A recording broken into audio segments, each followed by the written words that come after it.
Toyota Sienna features technologies that help add convenience.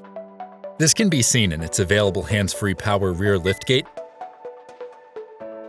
and available hands-free power sliding doors, which are designed to offer an easy way to access the cargo area in the passenger compartment. This is how to use the hands-free power liftgate. Make sure that the touchless sensor operation is enabled, the vehicle is off, and that you have your smart key with you.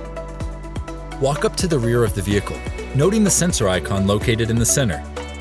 Quickly kick your foot in and out underneath the lower center part of the rear bumper within 1 second to trigger the sensor. Don't hold your foot under the bumper, as it may prevent the sensor from activating. The buzzer will sound when the sensor recognizes the kick-in motion of the foot. Step away from the rear of the vehicle to allow the liftgate to open, keeping in mind that it may take a moment.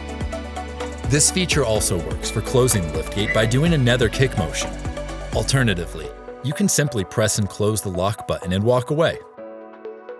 The walk-away function recognizes when your key fob leaves a specific distance and automatically closes the liftgate and locks the doors.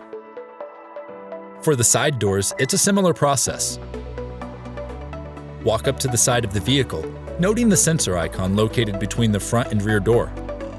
Quickly kick your foot in and out underneath the icon within 1 second to activate the sensor. A buzzer will sound when the sensor recognizes the kick-in motion. You can also close the power sliding door by doing another kick motion, pressing a button on the key fob, the overhead console, or the inside of the vehicle, or by pulling on the door handle. That's how to use Sienna's available hands-free power rear liftgate and available hands-free power sliding side doors. For more information, visit toyota.com.